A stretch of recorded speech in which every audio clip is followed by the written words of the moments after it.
Hi,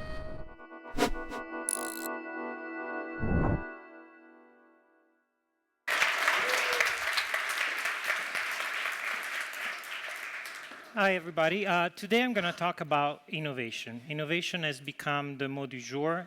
Everybody talks about it in the private sector, in corporate America, in the public sector, government, health, education, defense, you name it, and even in foreign policy and diplomacy.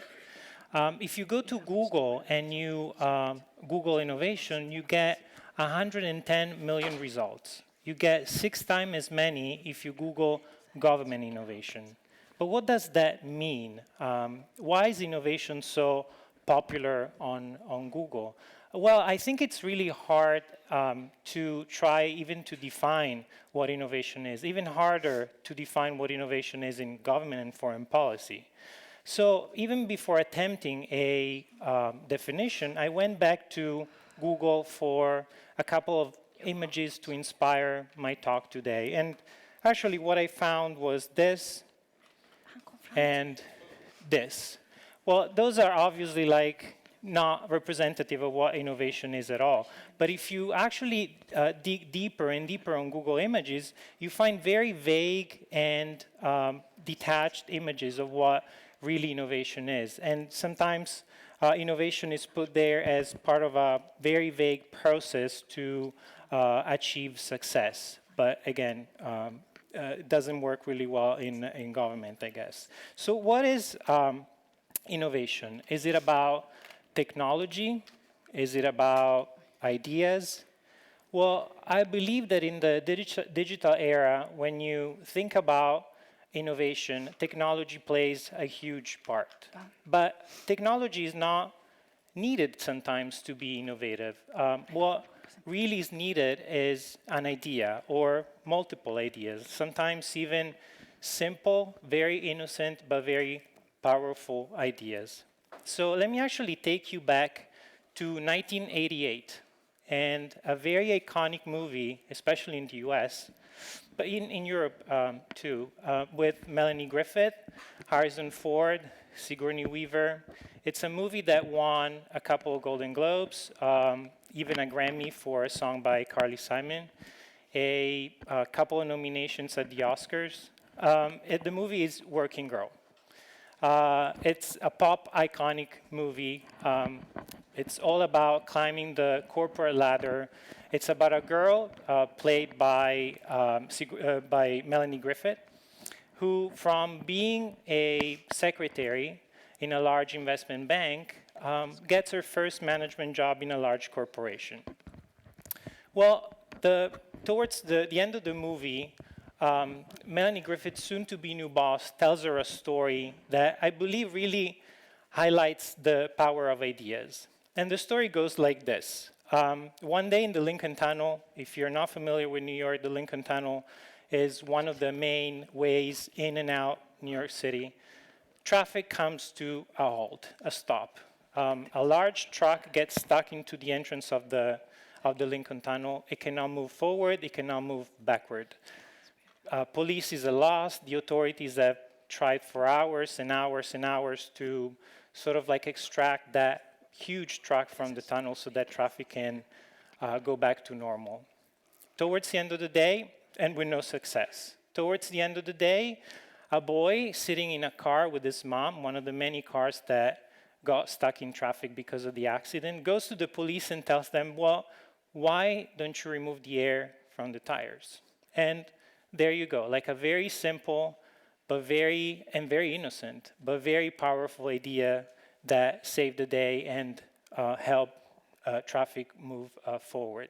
Well, how can we do that in government? How can we sort of deflate our tires so that governments can move forward from this to this? Well, let's actually try to define innovation first. And let's go to a dictionary. Merriam-Webster defines innovation as a new idea, device, or method, or the act or process of introducing new ideas, devices, or methods. But if you dig deeper into the definition of innovation, you often find a few factors or elements that sort of like are associated with innovation very often. And one of this is disruption.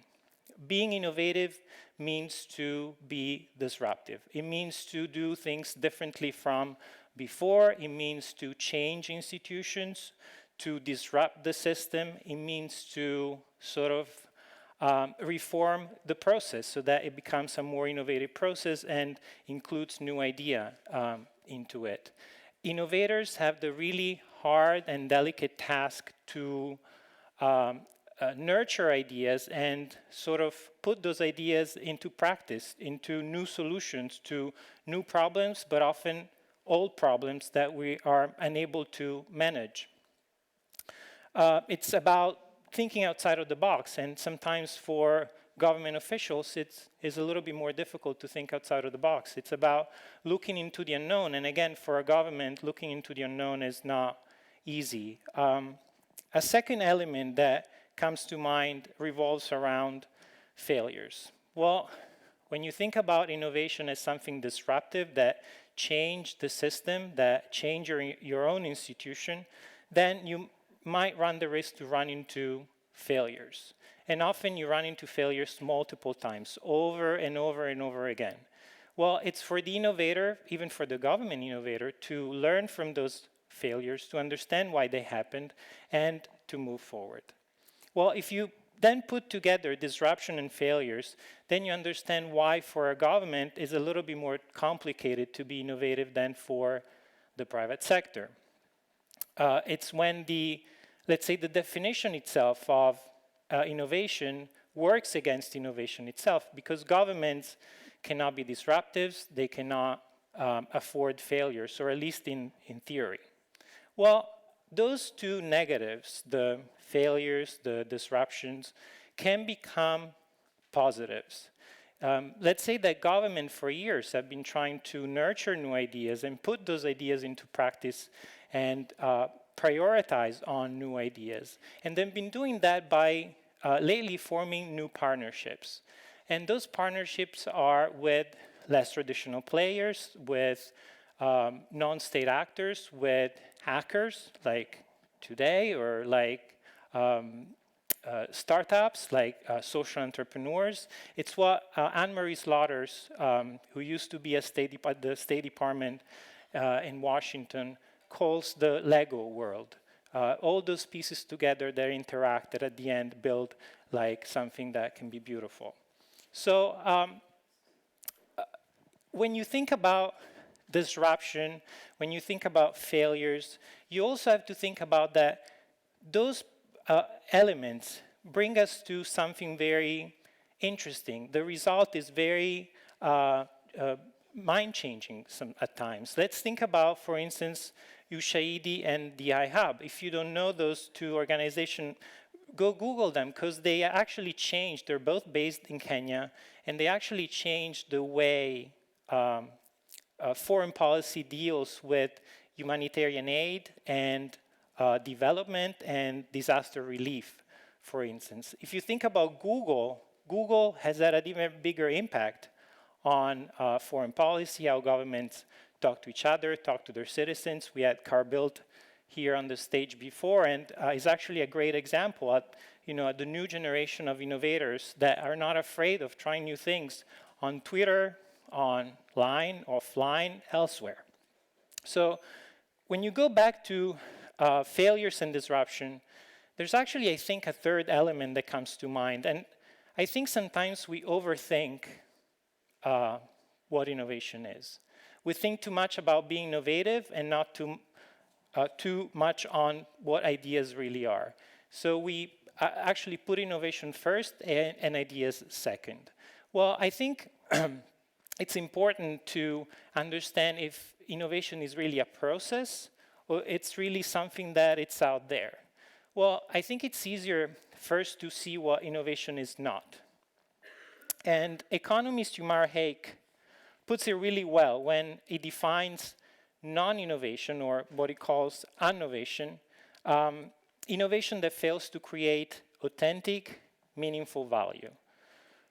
Well, in the private sector, that definition works really well. If you think about an investment bank, if you think about the manufacturing industry, the retail industry, value lies into the end user, which is the customer. Those people that go buy fashion products, pasta, pizza, or go to restaurants. But in the government environment, in foreign policy even, the end user is different, and it's a different end user, is the citizen. So I think the idea is to focus less on innovation and more on creating a sort of ecosystem where innovation becomes part of it, but where we try to nurture ideas and people that have ideas, even the most simple and innocent ones.